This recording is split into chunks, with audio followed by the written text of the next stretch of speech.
আসসালামু আলাইকুম প্রিয় বন্ধুগণ, আজকে আমি কথা বলবো আপনারা কিভাবে চিলাশের বাচ্চা অল টাইম সুস্থ রাখবেন। যদি আপনারা চিলাশের বাচ্চা অল টাইম সুস্থ রাখতে চান, তবে আপনাকে ঘরে অবশ্যই এইসব ওষুধ রাখতে হবে: লাইসোভিট, পেক্সাসিন, ডক্সিভিট, থায়াবিন। প্রিয় বন্ধুগণ, আপনারা চিলাশের বাচ্চাকে কখন কোনটা খাবেন আপনি আপনাদের বলে দিচ্ছি। লাইসোভিটের মূলত কাজ হচ্ছে শরীর সুস্থ রাখা, আপনার হচ্ছে রোগ প্রতিরোধ ক্ষমতা বৃদ্ধি করে, অ্যান্টিবায়োটিক। লাইসোভিট এটা হচ্ছে সবচেয়ে, এটার দাম বেশি, এটা 10 গ্রামের দাম নিবে 80 টাকা, বুঝছেন। আর আছে থায়াবিন 20 গ্রাম। থায়াবিন আপনারা কখন খাওয়াবেন? এটা মূলত 18 থেকে 20 দিন এই টাইমে খাওয়াবেন। থায়াবিন 4-5 দিন খাওয়াবেন 1 লিটার পানিতে 1 গ্রাম করে। থায়াবিনের কাজ হচ্ছে B1 B2 এর ঘাটতি পূরণ করা, হাড় মজবুত করা, শরীর মজবুত করা। যখন আপনার এটা হচ্ছে মূলত ঘাড় ব্যাকা, প্যারালাইসিস এটা প্রতিরোধ করে, বুঝছেন। আর ডক্সিভেট আপনারা অল টাইম রাখবেন, কারণ ডক্সিভেটের কাজ অনেক অনেক।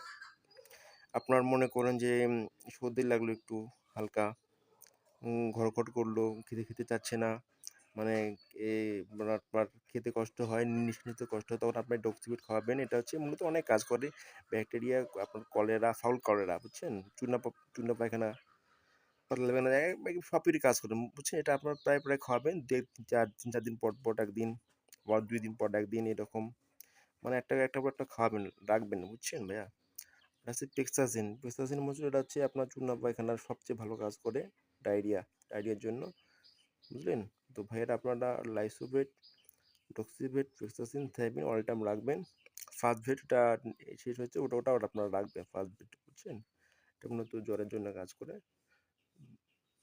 মনে করেন যখন টিকা দেন, টিকা দেওয়ার পর মূলত আপনার ফার্স্ট ভেটটা খাওয়াবেন পানিতে, 1 লিটার পানিতে 1 গ্রাম। তো প্রিয় বন্ধুগণ, যদি কোথাও ভুল ত্রুটি থাকে আপনারা বলবেন, কমেন্ট করে জানাবেন, আমি আপনাদের উত্তর দেওয়ার চেষ্টা করবো। আপনারা লাইক, কমেন্ট, সাবস্ক্রাইব করে পাশে থাকবেন।